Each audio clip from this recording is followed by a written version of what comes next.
Les avions de chasse des forces armées de la République démocratique du Congo, encore une fois dans les ciels, mesdames et messieurs, pour cibler les différentes positions de l'AFC M23 jusqu'au point d'atteindre même les sites des déplacés selon quelques sources justement qui alertent bien sûr sur des différentes violation, encore une fois, de cesser les faits, comme on l'a dit, les attaques des Sukhoi. Nous sommes à Mikenke et à Ruisankoukou, justement près du camp des personnes déplacées. C'est vendredi, mesdames et messieurs, que cela vient de se produire.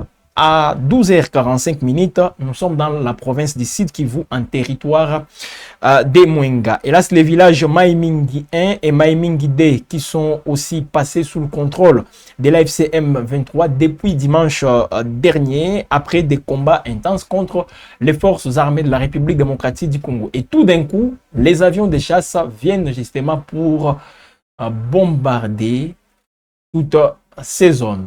Alors, des alertes déjà qui fusent de partout pour dénoncer encore une fois des frappes ciblées contre les civils dans cette partie du Sud Kivu. Et tout ceci, mesdames et messieurs, c'est dit aux affrontements, des combats violents qui ont donc éclaté ce vendredi 21 novembre plutôt 2025 autour de Minembwe dans les territoires des Fizi province dit Sud Kivu. Oui, il y a des combats justement intenses, les affrontements entre les Wazalendo contre les Twirwaneho. Twirwaneho, c'est un groupe aussi armé allié à l'AFC M23. Donc, les affrontements, comme je venais de le dire, opposent les combattants Twirwaneho alliés à l'AFC M23 aux miliciens Wazalendo intégrés à l'armée congolaise.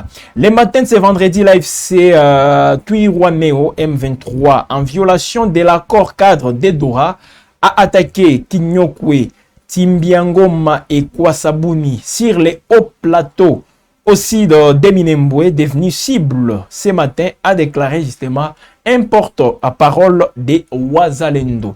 Alors, de leur côté, les Wazalendo Bilosé Bichambouke, qu'on appelle souvent FAB, du général Delphin Kalembe, appelé encore une fois Ngomanzito, affirme continuer à défendre leur position. Voilà, mesdames et messieurs, la situation qui reste tout de même tendue avec de nombreuses détonations d'armes lourdes et légères qui sont donc signalées dans la zone. Ces combats, il faut aussi les préciser, interviennent après des affrontements similaires à Kanyola.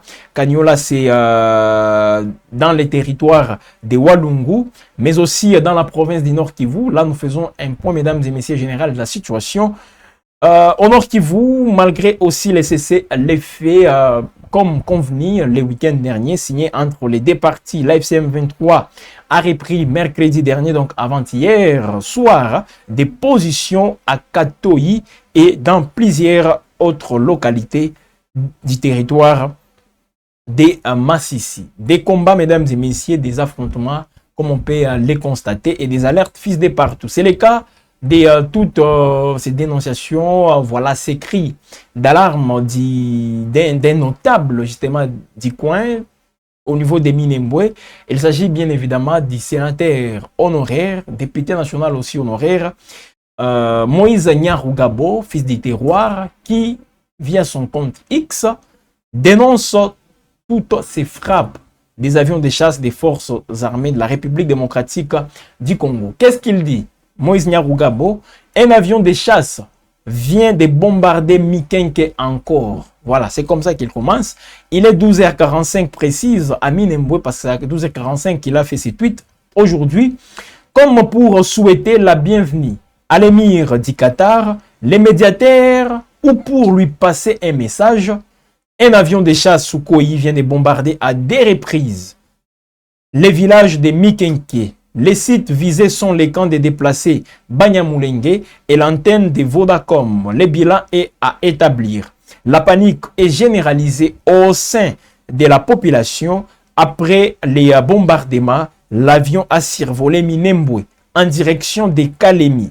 Les écoles se sont vidées. Les élèves et parents tous sont terrés en brousse sous une forte pluie. Il convient de noter qu'au cours de la journée d'hier jeudi 20 novembre 2025, des avions Sukhoi ont survolé Minembwe plusieurs fois, sans oublier que les 15 et les 17 novembre, aux premières heures du matin, des drones de M. Tshisekedi ont bombardé les mêmes villages de Mikenke et celui de Rwitsankunku, comme je venais justement à l'annoncer. Alors justement, comme il est dit, hier jeudi 20 novembre 2025, en tout cas il faut tout de même les préciser, il faut les dire, il y a eu encore des drones, non? Ou même les avions de chasse des forces armées de la République démocratique du Congo qui ont survolé Minembwe et surtout une partie aussi occupée par l'AFC M23 aujourd'hui dans les territoires des Walungu. Parce que ces affrontements, mesdames et messieurs, sont aussi signalés. Hier, j'ai dit, c'était dans la soirée, un drone des FRDC aurait même bombardé la mine d'or de Karembu. Karembu situé à Timbimbi. Je crois qu'on a une image bien cartographiée de Timbimbi dans les territoires des Walungu, province du Sud Kivu. Cette mine était exploitée par les éléments de l'AFC M23, mais aussi quelques sujets chinois qui sont très actifs justement dans cette mine, voilà, en collaboration avec les éléments de l'AFC M23. C'est la raison qui aurait poussé les FARDC à déployer justement ces drones pour bombarder ces sites miniers. Là, nous sommes donc à Timbimbi, toujours dans les territoires des Walungu. Voilà Timbimbi, bien cartographié dans les territoires des Walungu, en province d'Acide Kivu. Alors, c'est encore une fois des drones des forces armées de la République démocratique du Congo qui a bombardé, comme je le disais, cette mine exploitée par les sujets chinois. Au niveau, même celle des Karembu, toujours hier, j'ai dit, dans la soirée, ces des sites miniers, mesdames et messieurs, ont été justement ciblés par les avions de chasse, des forces armées de la République démocratique du Congo. Parce que cette mine, tout d'abord, se trouve dans une zone contrôlée par les rebelles de l'AFC M23. Alors, par ces bombardements, les Chinois ont fui. Ces sujets chinois qui exploitaient justement cette mine, ils ont fui pour se réfugier à Bukavu. Voilà, ils ont quitté Walungu pour aller directement à Bukavu. Après les bombardements, il y a des drones, même des Sukhoi des forces armées de la République démocratique du Congo. Donc, la journée d'hier, la soirée d'hier jeudi et la matinée de ce vendredi, mesdames et messieurs, ont été caractérisées justement par toutes ces frappes FARDC contre les positions de l'AFC M23 et à Minembwe. Là, nous parlons des Twirwanéo. Alors, jusque-là, aucune source officielle, que ce soit côté AFC M23, les Twirwanéo ne disent aussi non, tout comme le gouvernement congolais ou même l'armée. Le général Ekenge, il n'a pas encore dit quelque chose concernant toutes ces frappes. Mais c'est encore des alertes qui fusent de partout, comme quoi on a ciblé des zones habitées par les populations. Pendant ce temps, dans les territoires des Massissi, on signale aussi des affrontements entre les rebelles de l'AFC M23 et les Wazalendo près des Mahanga. Voilà. On va, je crois, en parler, mais tout de même, toutefois, nous sommes toujours en train de recevoir vos réactions, vos commentaires, comme vous le savez, parce que c'est une tranche d'actualité qui vous concerne aussi, mesdames et messieurs, de partout où vous êtes en train de nous suivre à ce net moment. Qu'est-ce que vous pensez justement de ces violents combats? Parce que je parle des violents combats parce que, tout d'abord, il y a des drones qui interviennent. Il y a aussi les combats sur les sols entre Wazalendo et l'AFC M23 qui sont aussi signalés dans toutes ces zones. Stora Mukendi qui nous dit Mamadou Ndala. Voilà, Mamadou. Pourquoi il cite Mamadou? Voilà, je ne sais pas. Alors, il revient encore, non, c'est Ado Kantiha qui nous dit,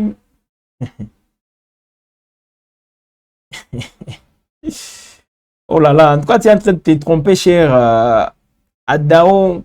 Bon, même ton nom n'est même pas clair. Je ne sais pas comment je peux te répondre. C'est difficile d'ailleurs de t'identifier. Alors, comment je peux te répondre? C'est ton point de vue, c'est ton point de vue, mais il faut tout simplement reconnaître une seule chose. Ce pays n'appartient pas à une catégorie de personnes. Ce pays appartient aux Congolais. Ça, il faut que tu puisses les retenir. Et il ne faut pas croire que tu es plus Congolais plus que les autres. Alors, on doit continuer tout de même. Caleb Congolo qui nous dit bonne nouvelle. Voilà, faites comme Caleb, faites comme Stora et voilà, faites des commentaires concernant cette actualité. C'est très, très important, mesdames et messieurs. Et là, nous sommes en train de vous accompagner avec les informations bien vérifiées. Alors, je vais lire les commentaires, donc plutôt, je vais plutôt passer à une autre actualité, voilà, dans le territoire des Massissi, tout en attendant bien sûr tous vos différents commentaires, on va aussi exploiter. Des violents affrontements, mesdames et messieurs, il faut le dire, opposent depuis le matin de ce vendredi 21 novembre, les rebelles de l'AFCM 23 au Wazalendo, près de Mahanga. Mahanga, nous sommes dans la chefferie d'Osso, Banyungu, territoire de Massissi, province du Nord Kivu. Les rebelles qui tentent de progresser vers Mouanga et prendre le contrôle de ces villages ont lancé des attaques contre les positions des Wazalendo dans cette zone. Des détonations d'armes lourdes et légères se font donc entendre dans la zone des combats et les sources sur place renseignent que les rebelles se sont renforcés en hommes et en munitions il y a de cela quelques jours, ce qui leur a permis bien sûr de relancer des hostilités dans le but d'atteindre leur zone d'influence. Ce sont des sources officielles qui confirment ces informations. Les sources sur place plutôt, pas des sources officielles, les sources sur place qui confirment toutes ces informations. Alors, ces affrontements se poursuivent, mesdames et messieurs, malgré les cessez-le-feu décrétés il y a quelques mois, dans le cadre toujours du processus des Doha, Mouanga qui constitue les derniers verrous avant d'atteindre les groupements Waloa Yungu à partir de Buhimba. Alors, dans la même zone, non? Voilà, d'autres affrontements, mesdames et messieurs, entre les rebelles de l'AFCM 23 et les Wazalendo sont signalés depuis le matin de ce vendredi. Donc, il y a déjà des fronts. Seulement, en parlant toujours du territoire des Massissi, là, on épargne les sites Kivu. Parce que les sites Kivu, il y a aussi d'autres zones. À Walungu, Minembwe, comme je venais de les dire. Mais dans les territoires des Massissi, des lignes, des fronts bougent. Déjà, c'est vendredi. Et là, c'est aussi au niveau dans le secteur Osso-Banyungu, toujours dans le territoire des Massissi. Alors, selon des sources sécuritaires à Walikale, les rebelles qui se renforcent en hommes et en munitions depuis 3 jours ont aussi lancé une attaque contre les positions des Wazalendo à Kibamba. Les armes lourdes et légères, comme toujours, sont mises en contribution par les belligérants. Et là, c'est de part et d'autre dans ces affrontements, créant justement une psychose totale chez les habitants de Kibanda et des villages environnants. Voilà donc, d'après les mêmes sources, mesdames et messieurs, les rebelles qui attaquent Kibanda sont venus des Kasopo. Kasopo, c'est l'une des grandes positions dans cette zone. Alors, les cessez-le-feu, comme annoncé, vous constaterez avec nous, il y a toujours cette violation. Aucun respect du cessez-le-feu, en dépit du fait qu'on nous parle des avancées, qu'on nous parle même des différentes visites officielles pour encore se taper la poitrine qu'il y a une diplomatie aussi agissante. Voilà. Alors, il y a donc des choses qui continuent et ça et là, vous allez vous rendre compte, mesdames et messieurs, que ça bouge, tout comme ça devient de plus en plus aussi compliqué. Alors, on va continuer tout en lisant les commentaires de Jean-Luc Willy qui nous dit bonjour, chers journalistes, merci pour votre information. Il nous suit depuis Lubumbashi. C'est bon, en tout cas, de nous suivre depuis Lubumbashi. Vous êtes sur l'ensemble du territoire national en République démocratique du Congo et vous êtes intéressé justement par toutes ces actualités. Placez juste un mot, dites quelque chose par rapport à tout ce qui se passe. Votre point de vue est aussi très, très important. Voilà, on continue et surtout, mentionnez les liens depuis lesquels vous êtes entrés de nous suivre. Parce que tout ceci intervient, mesdames et messieurs, toutes ces violations du cessez-le-feu interviennent pendant que l'émir du Qatar est en visite aussi officielle en République démocratique du Congo. Pourquoi nous le disons? Parce que le Qatar, c'est les pays qui jouent la médiation dans la crise qui oppose les gouvernements de la République démocratique du Congo à l'AFC M23. L'accord cadre déjà signé et il y a des étapes qui vont justement suivre cette signature. Et là, l'émir du Qatar, là nous parlons du cher Tamim bin Hamad Al Thani. Il est arrivé ce vendredi 21 novembre à Kinshasa dans la matinée, voilà, pour une visite officielle.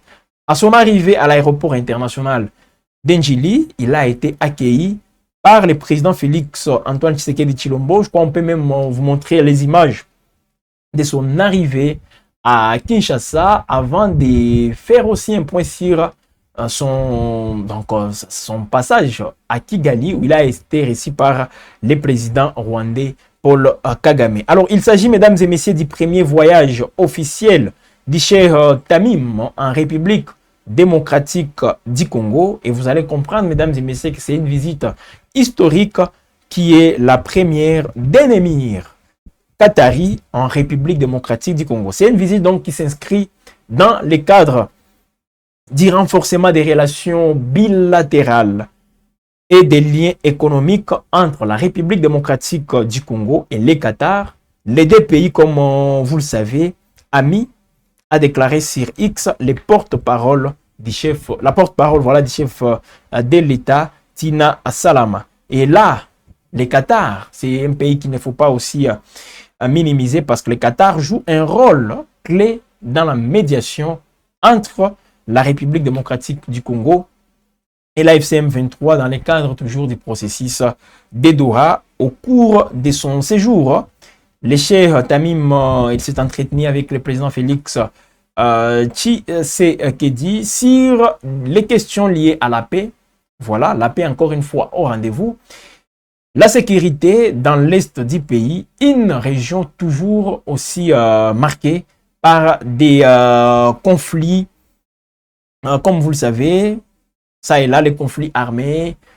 Tantôt c'est avec le Rwanda, l'AFC M23, parce qu'aujourd'hui, c'est des organisations différentes. Les Rwanda comme État, l'AFC M23 comme un groupe politico-militaire. Voilà donc ce qu'il faut retenir. Parce que cette visite, comme je le disais, intervient après un séjour de 2 jours au Rwanda où l'émir a aussi rencontré le président Paul Kagame lors d'un tête-à-tête dans sa ferme à Kibugabuga. Voilà, Kibugabuga, la ferme de Kagame. Junior Moulaji depuis la ville de Likasi qui nous dit je vous suis de près. Il dit je suis prêt à te suivre. Voilà, merci cher Junior Moulaji. Voilà, ça me fait toujours du bien de vous compter parmi ces nombreux abonnés, ces nombreux téléspectateurs branchés à pareil instant sur Web Info Télévision. Bonjour mon frère, courage encore pour nous faire les informations. Norbert depuis Mozambique. Voilà. Les Mozambique, au Mozambique, il y a aussi des gens qui nous suivent. Ça nous fait aussi du bien, justement, de vous lire, cher. Le nom c'est, voilà, courage. Norbert, hein, Norbert depuis Mozambique.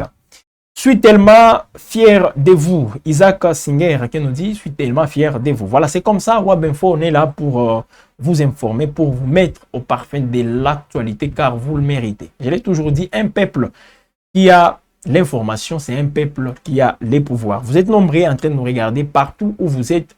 Faites signe, justement, des conditions dans lesquelles vous êtes en train de nous suivre.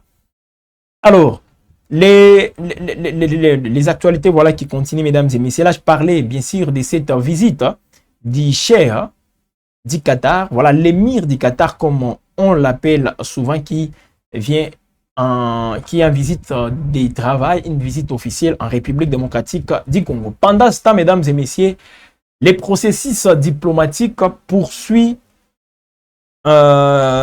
toujours avec ces efforts, avec ces chemins qui est encore long, il faut le préciser, avec les Togo qui prévoit d'organiser en janvier 2026 une réunion de haut niveau sur la cohérence et la consolidation du processus de paix en République démocratique du Congo et dans les Grands Lacs. Alors, c'est aussi une information très, très capitale. Donc, nous risquons de quitter Doha, même avant que Doha ne finisse avec tout ce qui s'est fait là-bas, pour se retrouver encore à Lomé, au Togo. Parce que je ne crois pas, d'ici janvier, qu'on ait déjà un accord global de paix avec tous les préalables, justement. Quand je parle de préalables, nous voyons les cessez-les-feux, les réels, les vrais cessez-les-feux qui doivent en principe être respectés sur terrain, mais aussi prendre en compte d'autres aspects. On parle de l'échange des prisonniers, on évoque même les retours des populations, comme on voit les gens beaucoup plus l'aborder. Alors, avec le Togo, tout ceci, mesdames et messieurs, c'est en dépit de son statut de médiateur désigné par l'Union africaine. Voilà, le Togo reste tout de même moins visible dans la résolution de la crise sécuritaire dans l'Est de la République démocratique du Congo depuis l'entrée en jeu des États-Unis d'Amérique et de l'État du Qatar. Voilà, le Togo qui intervient, qui a un rôle très très capital, mais il est là juste pour observer tout ce qui s'est fait à Doha, tout ce qui s'est fait à Washington.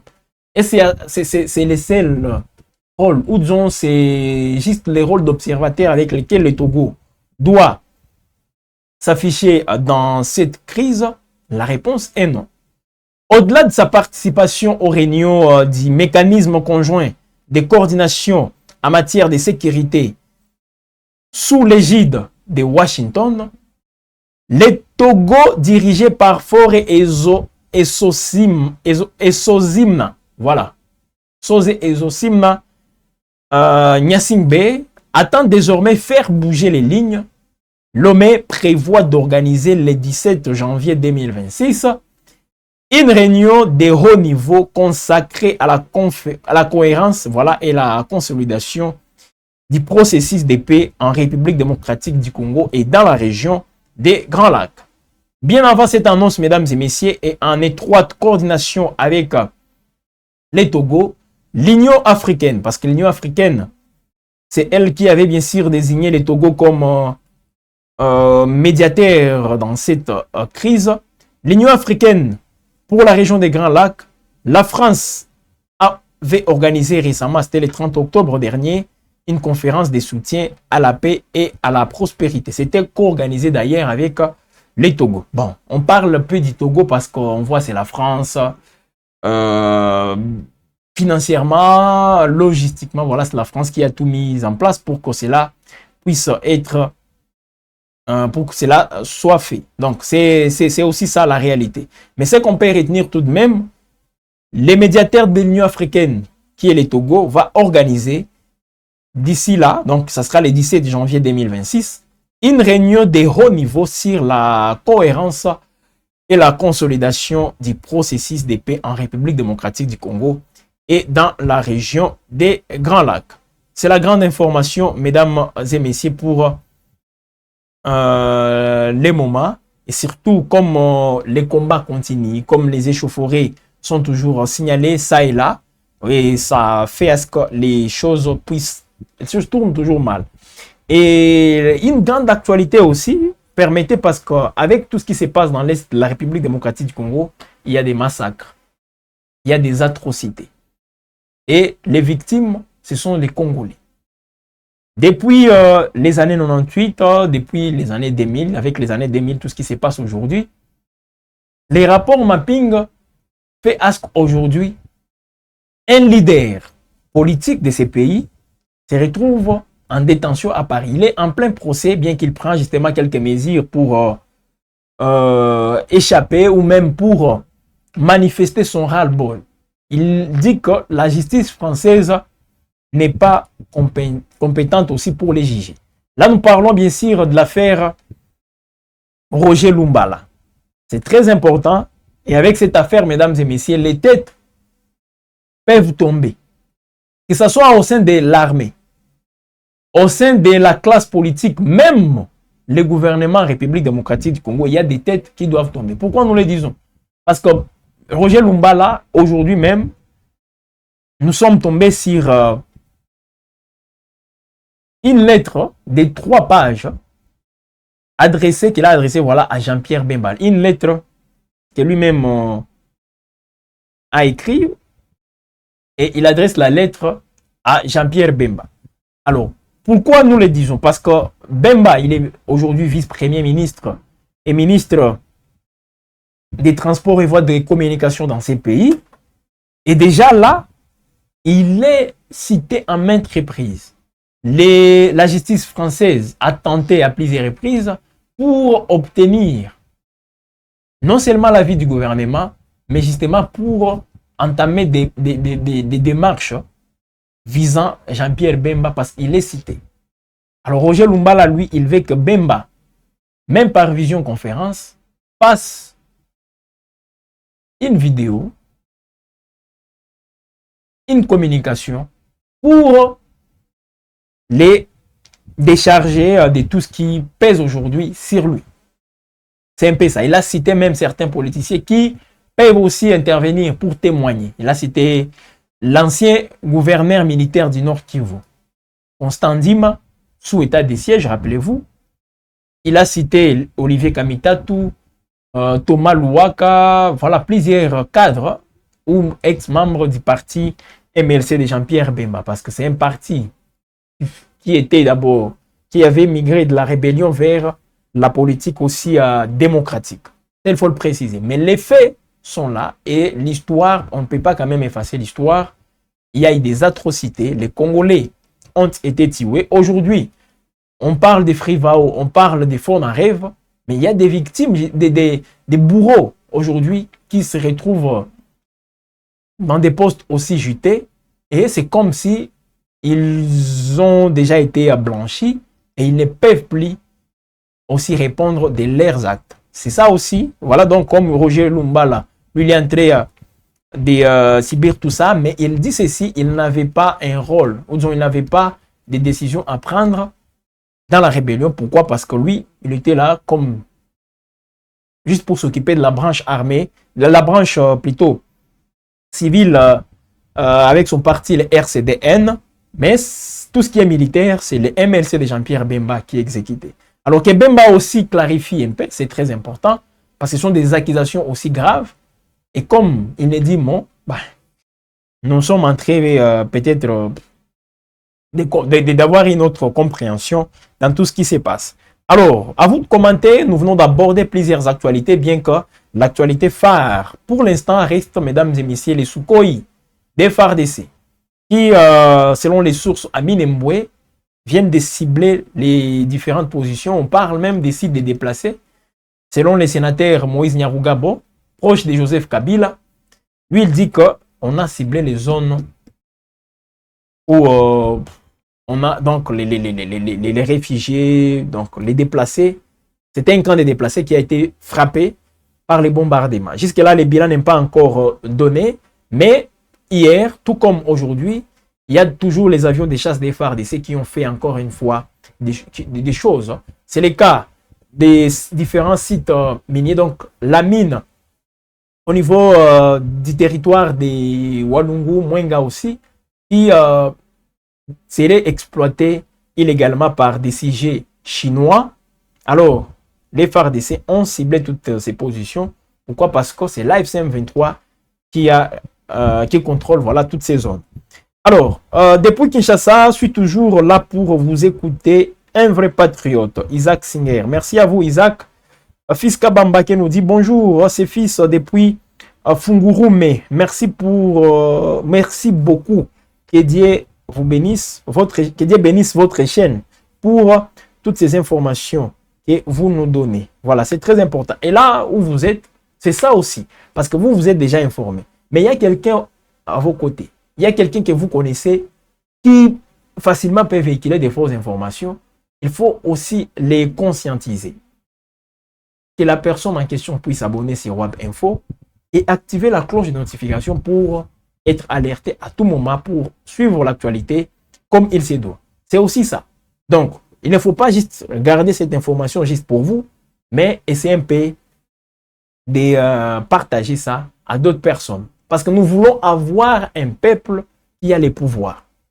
En parlant du pouvoir, là, nous parlons justement de cette bonne information. Parce que quand vous avez une bonne information, quand vous êtes bien informé, facilement, vous aurez la facilité de prendre aussi des décisions concernant l'avenir de votre pays. Parce qu'on dit toujours que le peuple, c'est le souverain primaire.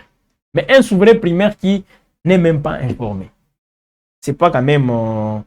c'est pas bon. On ne peut pas aussi encourager cela. Congolo Ochiboaboa Congolo, voilà qui nous dit bonjour. C'est Messi. Oh, plutôt c'est Messi André, hein? Messi André Trésor depuis Kinshasa. Merci à vous de nous suivre depuis la capitale Kinshasa. Ça me fait aussi du bien de recevoir vos points de vue, de recevoir aussi vos réactions. C'est très très important. Voilà, mesdames et messieurs, l'actualité du jour dans l'est de la République démocratique du Congo. Oui, en tout cas, il se passe des choses. Et tout ceci, c'est dans un contexte aussi tendu où, d'une part, il y a des gens qui discutent Doha, Washington. Alors, on va revenir un tout petit peu. Je ne sais pas si la réalisation elle est prête avec une restitution faite hier par les l'AFC M23. Voilà, ils ont tenu un point de presse pour, comment dire, expliquer des fonds en comble tous les points saillants de l'accord cadre de Doha. Alors, dans ces contextes, mesdames et messieurs, l'AFC M23 a aussi tenu à préciser. Pourquoi je vous dis, je suis juste ici en train de vous informer. Loin de nous cette intention de faire l'apologie de qui que ce soit. Nous sommes là juste pour vous informer. L'AFC M23 s'est dit déjà en mesure ou en possession de tous les moyens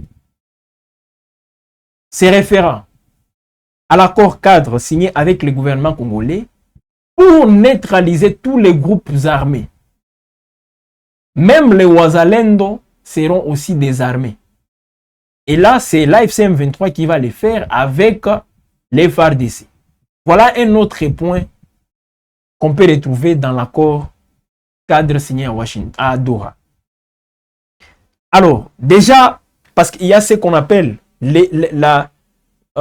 disons, les retours de l'autorité de l'État. Donc, l'État doit être aussi, justement, ce corps qui doit faire peur à tout le monde. Quand on entend parler de l'État, tout le monde doit se mettre à l'ordre. Alors, je vais vous laisser suivre les propos de Benjamin Bonimpa, le chef de la délégation de l'AFC M23 à Doha. Donc, il est parmi les négociateurs de l'AFC M23 à Doha. Il explique justement tout ce qui a été fait, les points, point par point, les processus, disons, l'accord cadre signé récemment à Doha. Et puis, on va revenir pour la suite. J'attends toujours vos commentaires. C'est aussi très important de vous lire de temps en temps, mesdames et messieurs. Nous sommes là pour vous accompagner, nous sommes là pour vous servir en vous accordant la parole. Suivez Benjamin Bonimpa. Restitution, c'est pour vous montrer noir sur blanc ce que nous nous sommes dit. On n'a rien inventé ici. Il y a des gens qui ont fait des propagandes, des campagnes pour dire que à la signature de l'accord de Doha, l'AFC M23 ne va plus exister sous ces formats-là, excusez-moi, ils ont fait des campagnes, ils ont promis à la population toutes choses invraisemblables. Mais nous sommes tués parce que nous savions ce que nous faisons. Aujourd'hui, à l'heure où je vous parle, il y a encore une information qui vient de me tomber ici. On nous attaque à Maimingi, Nyombe, à Tubimbi, dans le Mwenga, mais aussi des bombardements des avions et des bombardements de l'artillerie. Des Sukhoi et aussi des avions de guerre sont en train de bombarder. Pensez-vous que nous allons croiser les bras pour qu'ils continuent à nous bombarder? Je vous ai dit qu'à Doha, nous avions discuté en termes de partis. Et même le médiateur nous répétait que nous n'avons pas un penchant. Vous êtes des partis en conflit, vous vous êtes tirés dessus, vous avez des populations sous votre protection, vous êtes en train d'administrer, donc on vous prend d'égal à égal. On travaillait d'égal à égal. Raison pour laquelle même le bien fondé de cet accord cadre ici, partout vous allez lire que les partis s'engagent. On ne dit pas que c'est le gouvernement qui a le monopole de mettre en œuvre de ce que nous avons signé. Nous allons le mettre ensemble en œuvre. S'il faut travailler, on va travailler ensemble. S'il faut procéder à neutraliser les groupes armés étrangers ou quoi, ils font dans leur parti, nous faisons dans notre parti, jusqu'à ce que la paix totale vienne, alors on va parler sur d'autres choses. Tant que les groupes armés locaux ne sont pas désarmés, il y aura mort d'hommes, il y aura l'insécurité. Les gens ne peuvent pas circuler librement. Donc il y a des préalables à la mise en œuvre de tout ce que nous allons discuter. Et même les matières et les contenus, nous allons les discuter l'une après l'autre dans les protocoles.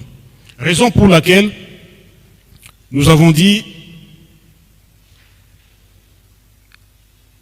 toutes choses restant égales par ailleurs, dans les mêmes conditions et dans les mêmes circonstances, nous pensons que la situation est restée telle qu'elle est. Parce que jusqu'aujourd'hui, ils continuent à nous attaquer, nous continuons aussi à nous défendre. Et en nous défendant, s'il arrivait que nous prenions des entités, on ne va plus le relâcher. Partout où ils nous attaquent, si nous arrivons à les repousser, nous restons là pour protéger la population. Lorsqu'ils nous repoussent, nous reculons aussi, ils restent là pour assiéger ou bien contrôler l'espace. Donc, c'est le rapport de force sur le terrain qui définira qui aura l'impérium de gérer une entité, qui aura le dessus pour protéger la population. Mais nous tous, dans l'accord cadre, on nous a dit, nous devons veiller à la protection de la population. Et cet accord cadre devra être mis en œuvre de bonne foi. Les rapports de force, comme Benjamin Bonimpa vient de les dire, voilà, là il explique tout ce qui se passe. Pour lui, toutes ces violations, mesdames et messieurs, c'est aussi un constat. La bonne foi qui n'est pas aussi au rendez-vous. C'est ce qu'il vient de dire. Alors, dans ce même contexte, comme vous pouvez le constater, il explique les faits aujourd'hui, tous ces affrontements, tous ces combats que nous sommes en train de voir. C'est tout d'abord, les premiers points, c'est d'abord, il dit que les FARDC attaquent et eux se retrouvent dans l'obligation de se défendre. En se défendant, qu'est-ce qui se passe? Il arrive des fois où ils prennent les entités. Donc, ils repoussent les forces armées de la République démocratique du Congo, même les Ouazalendo. Et en prenant le contrôle de ces entités-là, c'est difficile. Déjà, ils vont y rester pour instaurer ou, disons, rétablir l'autorité de l'État. C'est ce qu'il vient d'expliquer. Alors, c'était aussi très important de vous donner cette position de la FCM 23. Après la signature de l'accord cadre de Doha, et puis, comme vous le savez, jusque-là, les gouvernements congolais, je précise bien les gouvernements congolais, Patrick Mouya, je ne sais pas qu'est-ce qui se passe, il n'a pas encore organisé un briefing presse axé sur cet accord cadre, jusque-là. Alors, on ne sait pas pourquoi, mais bon, peut-être il va les faire. Mais nous voyons quand même quelques acteurs politiques aussi pro-Tshisekedi, interpréter en leur manière, bien sûr, l'accord. Eh bien, c'est aussi ça. Comme la FCM 23 vient de donner aussi sa version, eh bien, on se pose toujours de questions pour pratiquer, ou disons pour mettre en œuvre tous ces engagements avec toutes ces contradictions qui tombent de part et d'autre. Ça sera aussi très, très difficile. Alors, on est à la fin, mesdames et messieurs, de cette production sur Web Info. Il est temps pour nous de dire merci à Thomas Zawadi et toute l'équipe de Web Info derrière lui, justement, pour la réalisation de ces numéros, de cette tranche d'actualité sur votre chaîne de prédilection. Nous disons merci à vous tous, mesdames et messieurs, surtout ceux-là qui ont commenté, voilà, toutes ces actualités abordées. Ça nous fait toujours plaisir aussi de vous compter ou de vous savoir aussi nombreux en train de nous regarder. Alors, si c'est pour vous la première fois de nous suivre, c'est simple, abonnez-vous, activez la cloche des notifications. Si cette cloche est activée, facilement vous serez alerté des nouvelles productions sur Web Info. Nous sommes partout sur YouTube, sur X, sur Facebook, sur TikTok, toutes ces plateformes numériques. Voilà, vous pouvez retrouver Web Info. Il y a des informations aussi détaillées qui sont là-bas. Donc, restez donc connectés, restez aussi dans cette grande communauté Web Info, réunis autour de la bonne et surtout la vraie information. Mesdames et messieurs, on va se retrouver prochainement pour d'autres rendez-vous, pour d'autres actualités justement, toujours sur votre chaîne de prédilection. Bonne suite du temps chez vous et restez connectés.